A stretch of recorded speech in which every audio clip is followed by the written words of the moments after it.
बिगर informed picture मैं आपके सामने रखना चाहता हूँ, रख सकता हूँ।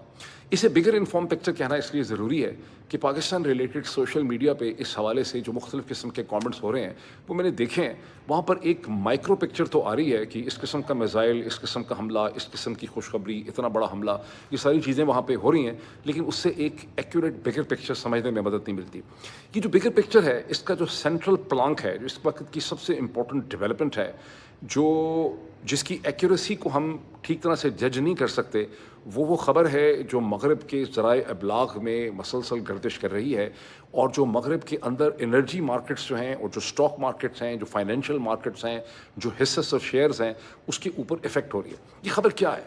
ये ख़बर वो ख़बर है कि गुज़श्ता 24 घंटे में अमेरिका की ट्रंप एडमिनिस्ट्रेशन और ईरान की सीक्रेट सर्विसेज के दरमियान में इंक्रीजिंगली राब्ते हैं।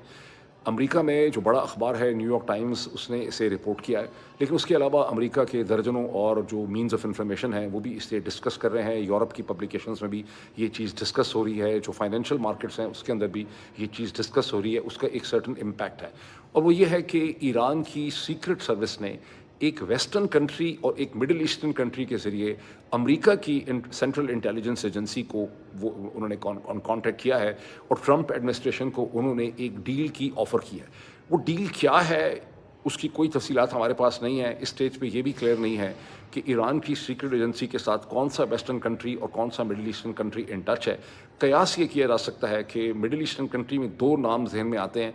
ओमान, जिसने जेनेवा में बातचीत करवाने की कोशिश की, जिसमें पहले मस्कत का राउंड हुआ, फिर सेकंड राउंड जेनेवा में हुआ, फिर थर्ड राउंड जेनेवा में हुआ, और जैसे कि हम समझते हैं कि वो सिर्फ एक कैमोफ्लाज था। प्रेसिडेंट ट्रंप अभी भी ये कहते हैं कि मैं तो बड़ा सीरियस था, लेकिन इस चीज़ को अब सारी दुनिया समझ चुकी है कि ये सिर्फ और सिर्फ एक बहाना था, एक अपॉर्चुनिटी दी जा रही थी अमेरिकन फोर्सेस को उस खत्ते में इकट्ठा होने के लिए, और जो फोर्सेस इकट्ठी हो गई तो बहाना बना के टॉक्स को जो है रद्द कर दिया गया। बहरहाल ओमान एक कंट्री है। दूसरा कंट्री जो लोगों के जहन में आता है, ये एनालिस्ट के जहन में आता है, वो कतर है, जिसने हमेशा नेगोशिएशन करवाने की कोशिश की है।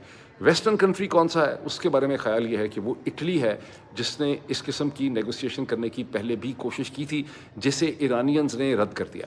इस स्टेज पे ये भी क्लियर नहीं है कि ये खबर एक्यूरेट है। ये भी ऐन मुमकिन है कि ये अप्रोच ट्रंप एडमिनिस्ट्रेशन की तरफ से और CIA की तरफ से ली गई हो। ईरानियन इंटेलिजेंस को कतर या ओमान या इटली के ज़रिए अप्रोच किया गया हो, वहाँ से कहा गया हो कि हाँ बात हो सकती है।